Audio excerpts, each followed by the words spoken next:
নমস্কাৰ মই মজিদ বন্ধুসকল পলকতে চাওক আজি সন্ধিয়াৰ 7টা গুৰুত্বপূৰ্ণ খবৰ। প্ৰথমটো খবৰ, দুদিনীয়া ভ্ৰমণসূচীৰে অসমত উপস্থিত কেন্দ্ৰীয় বিত্তমন্ত্ৰী নিৰ্মলা সীতাৰমণ। বৰঝাৰ বিমানবন্দৰত কেন্দ্ৰীয় বিত্তমন্ত্ৰী নিৰ্মলা সীতাৰমণক আদৰণি জনালে মুখ্যমন্ত্ৰী হিমন্ত বিশ্ব শৰ্মা আৰু অসম চৰকাৰৰ বিত্তমন্ত্ৰী অজন্তা নেওগে। আৰু বিমানবন্দৰৰ পৰা পোনে পোনে হেলিকপ্টাৰেৰে মৰিগাঁওলৈ ৰাওনা হয় কেন্দ্ৰীয় বিত্তমন্ত্ৰী নিৰ্মলা সীতাৰমণ। পৰৱৰ্তী খবৰ, জুবিন গাৰ্গক লৈ একাংশই অসমক নেপাল কৰিবলৈ ষড়যন্ত্ৰ কৰি আছে, কিন্তু মই মুখ্যমন্ত্ৰী হৈ থকালৈকে কোনেও অসমক নেপাল কৰিব নোৱাৰে। এই মন্তব্য ৰাজ্যৰ মুখ্যমন্ত্ৰী হিমন্ত বিশ্ব শৰ্মাৰ। জুবিন গাৰ্গক লৈ একাংশই অসমক নেপাল কৰিবলৈ ষড়যন্ত্ৰ কৰাৰ অভিযোগ। অসমক নেপাল কৰিব বিচৰাসকলক সকীয়াই দিলে মুখ্যমন্ত্ৰী হিমন্ত বিশ্ব শৰ্মাই। মুখ্যমন্ত্ৰীগৰাকীয়ে কয় যে মই মুখ্যমন্ত্ৰী হৈ থকালৈকে কোনেও অসমক নেপাল কৰিব নোৱাৰে। SITয়ে অভিযোগনামা দাখিল কৰাৰ পিছত মই সেইসকলক প্ৰশ্ন কৰিম। SITয়ে চাৰ্জশ্বীট দাখিল কৰাৰ পিছতে একশ্যন লোৱাৰ ঘোষণা মুখ্যমন্ত্ৰীৰ। জুবিন গাৰ্গক লৈ একাংশই অসমক নেপাল কৰিবলৈ ষড়যন্ত্ৰ কৰাৰ অভিযোগ। অসমক নেপাল কৰিব বিচৰাসকলক সকীয়াই দিলে মুখ্যমন্ত্ৰী হিমন্ত বিশ্ব শৰ্মাই। তেওঁ কয় যে মই মুখ্যমন্ত্ৰী হৈ থকালৈকে কোনেও অসমক নেপাল কৰিব নোৱাৰে। SITয়ে অভিযোগনামা দাখিল কৰাৰ পিছতে সেইসকলক মই প্ৰশ্ন কৰিম। এই মন্তব্য কৰে মুখ্যমন্ত্ৰী হিমন্ত বিশ্ব শৰ্মাই। পৰৱৰ্তী খবৰ, পথৰ কাষত গৰু ছাগলী এৰাল দিয়াসকল সাৱধান। সৰ্বোচ্চ ন্যায়ালয়ৰ ডাঙৰ নিৰ্দেশ গৰু ছাগলীৰ গৰাকীলৈ। ৰাষ্ট্ৰীয় ঘাইপথৰ কাষত গৰু এৰাল দিব নোৱাৰিব। গৰাকীবিহীন গৰু ছাগলী পথৰ পৰাই লৈ যাব চৰকাৰে। এই সন্দৰ্ভত দেশৰ সকলো ৰাজ্য আৰু কেন্দ্ৰীয় শাসিত অঞ্চললৈ কঠোৰ নিৰ্দেশনা দেশৰ সৰ্বোচ্চ ন্যায়ালয়ৰ। পথৰ কাষত গৰু ছাগলী এৰাল দিয়াসকল সাৱধান। দেশৰ সৰ্বোচ্চ ন্যায়ালয়ৰ ডাঙৰ নিৰ্দেশ গৰু ছাগলীৰ গৰাকীলৈ। ৰাষ্ট্ৰীয় ঘাইপথৰ কাষত গৰু এৰাল দিব নোৱাৰিব। গৰাকীবিহীন গৰু ছাগলী পথৰ পৰাই লৈ যাব চৰকাৰে। ৰাষ্ট্ৰীয় ঘাইপথ কৰ্তৃপক্ষ আৰু নাগৰিক সংস্থালৈ এই নিৰ্দেশ দেশৰ সৰ্বোচ্চ ন্যায়ালয়ৰ। দেশৰ সকলো ৰাজ্য আৰু কেন্দ্ৰীয় শাসিত অঞ্চললৈ এই নিৰ্দেশ দেশৰ উচ্চতম ন্যায়ালয়ৰ। এনে গৰাকীবিহীন গৰু ছাগলী পথৰ পৰা আঁতৰাবলৈ ঘাইপথ তহলদাৰী দল গঠন কৰাৰো নিৰ্দেশ দেশৰ উচ্চতম ন্যায়ালয়ৰ। দৰ্শকসকল, আৰু বহুতো গুৰুত্বপূৰ্ণ খবৰ আছে। তাৰ আগতে আপোনাক জনাওঁ যে যদি আপুনি এতিয়ালৈকে এইটো ভিডিঅ'ত লাইক কৰা নাই তেন্তে এতিয়াই ভিডিঅ'টোত লাইক কৰি দিয়ক। আৰু এনেকুৱা ধৰণৰ ভিডিঅ'সমূহ নিতৌ চাবলৈ চেনেলটো ছাবস্ক্ৰাইব কৰি কাষত থকা বেল আইকনটো প্ৰেছ কৰি ৰাখক। পৰৱৰ্তী খবৰ, বিশ্বকাপ জয় কৰি নিশা স্বভূমিত উপস্থিত হ'ল অসম কন্যা উমা চেত্ৰী। কিন্তু উমা চেত্ৰীক আদৰিবলৈ উপস্থিত নহ'ল অসম চৰকাৰৰ কোনো প্ৰতিনিধি। অসমৰ ক্ৰীড়া জগতৰ বাবে এয়া চৰম দুৰ্ভাগ্যজনক ঘটনা। আৰু চৰকাৰী প্ৰতিনিধিৰ অনুপস্থিতিক লৈ গৰজি উঠিল গোৰ্খা ছাত্ৰ সন্থা। বিশ্বকাপ জয় কৰি নিশা স্বভূমিত উপস্থিত হ'ল অসম কন্যা উমা চেত্ৰী। গুৱাহাটীৰ বৰঝাৰ বিমানবন্দৰত নিশা উপস্থিত হ'ল উমা চেত্ৰী। কিন্তু উমা চেত্ৰীক আদৰিবলৈ উপস্থিত নহ'ল অসম চৰকাৰৰ কোনো প্ৰতিনিধি। মহিলা ক্ৰিকেট বিশ্বকাপ জয়ৰ পিছতেই গৃহভূমিত উপস্থিত হৈছিল খেলুৱৈগৰাকী। বিমানবন্দৰত উপস্থিত আছিল কেৱল মাত্ৰ এছিয়াৰ 2জন বিষয়ববীয়া। চৰকাৰী প্ৰতিনিধিৰ অনুপস্থিতিক লৈ এতিয়া ক্ষোভ প্ৰকাশ কৰিছে ছাত্ৰ সন্থাই। গোৰ্খা ছাত্ৰ সন্থাৰ তৰফৰ পৰা তীব্ৰ প্ৰতিক্ৰিয়া প্ৰকাশ কৰা হৈছে। অসমৰ ক্ৰীড়া জগতৰ বাবে এয়া চৰম দুৰ্ভাগ্যজনক ঘটনা।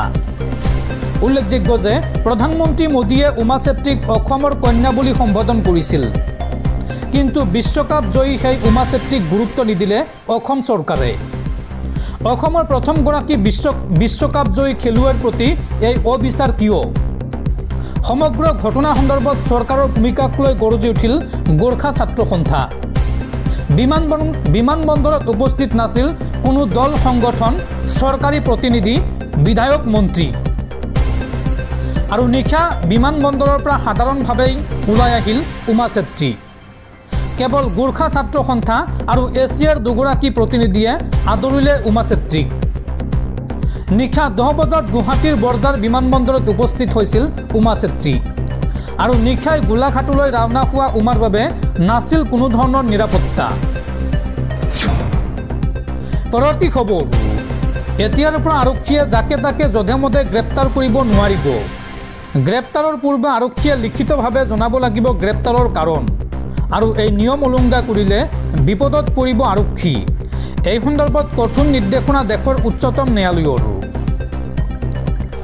এতিয়াৰ পৰা কাৰণ অবিহনে কাককে গ্ৰেপ্তাৰ কৰিব নোৱাৰিব আৰক্ষীয়ে এই নিয়ম উলংঘা কৰিলে বিপদত পৰিব আৰক্ষী কোনো এজন লোকক গ্ৰেপ্তাৰৰ পূৰ্বে আৰক্ষীয়ে লোকজনক গ্ৰেপ্তাৰৰ কাৰণ জনাব লাগিব লিখিতভাৱে লোকজনে বুজি পোৱাকৈ আৰক্ষীয়ে অৱগত কৰিব লাগিব গ্ৰেপ্তাৰৰ কাৰণ আৰক্ষীসকললৈ এই কঠোৰ নিৰ্দেশনা দেশৰ উচ্চতম ন্যায়ালয়ৰ সকলো ৰাজ্য আৰু কেন্দ্ৰীয় শাসিত অঞ্চলৰ মুখ্য সচিবলৈ এই সন্দৰ্ভত সুপ্ৰিম কোৰ্টৰ কঠোৰ নিৰ্দেশনা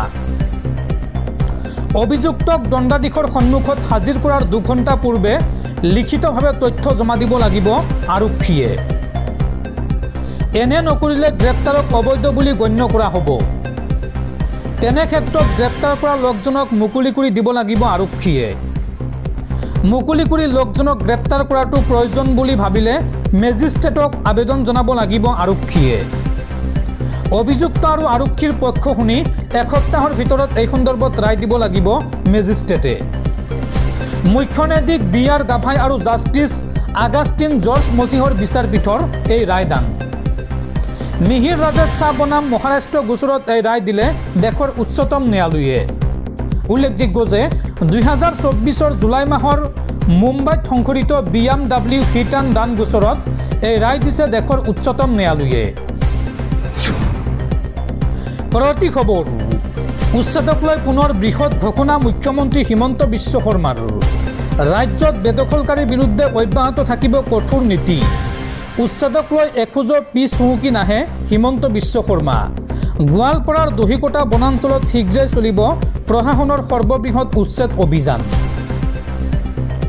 ৰাজ্যত বেদখলকাৰীৰ বিৰুদ্ধে অব্যাহত থাকিব কঠোৰ নীতি উচ্ছেদক লৈ এখোজো পিছ হুহুকি নাহে হিমন্ত বিশ্ব শৰ্মা বহুতে ভাবিছিল উচ্ছেদ বন্ধ হৈ যাব নেকি বুলি উচ্ছেদ কৰাৰ সাহস নাথাকিব বুলি ভাবিছিল তেওঁলোকে কিন্তু ৰাজ্যত কঠোৰভাৱে চলি যাব উচ্ছেদ অভিযান গোৱালপাৰাৰ দহিকটা বনাঞ্চলত চলিব প্ৰশাসনৰ উচ্ছেদ অভিযান বন বিভাগৰ বেদখলকৃত 1000 বিঘা ভূমিত উচ্ছেদ চলাব প্ৰশাসনে অহা 9 আৰু 10 নৱেম্বৰত চলিব প্ৰশাসনৰ বুলডোজাৰ উচ্ছেদক লৈ এইদৰে পুনৰ বৃহৎ ঘোষণা কৰিছে মুখ্যমন্ত্ৰী হিমন্ত বিশ্ব শৰ্মাই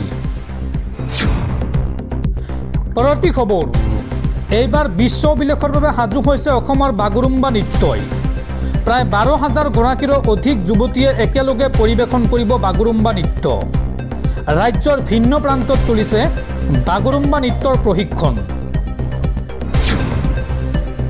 পৰৱৰ্তী খবৰ ৰেচন কাৰ্ডক লৈ বৃহৎ ঘোষণা মুখ্যমন্ত্ৰী হিমন্ত বিশ্ব শৰ্মাৰ অহা 10 নৱেম্বৰৰ পৰা ৰেচন কাৰ্ড থকা প্ৰতিটো পৰিয়ালে 1 কেজিকৈ চেনি 1 কেজি দাইল আৰু 1 কেজি নিমখ লাভ কৰিব মাত্ৰ 117 টকাত সুলভ মূল্যত এইসমূহ সামগ্ৰী চৰকাৰে যোগান ধৰিব আৰু একেই পৰিমাণৰ সামগ্ৰী 1 জানুৱাৰী 2026 পৰা মাত্ৰ 100 টকাত লাভ কৰিব এই ঘোষণা মুখ্যমন্ত্ৰী হিমন্ত বিশ্ব শৰ্মাৰ মুখ্যমন্ত্ৰীগৰাকীয়ে লগতে কয় যে মোক মিঠাতেল বুলি বহুতে জোকাইছিল কিন্তু মই ধমকি নৰওঁ মিঠাতেল দিমেই এই ঘোষণা মুখ্যমন্ত্ৰী হিমন্ত বিশ্ব শৰ্মাৰ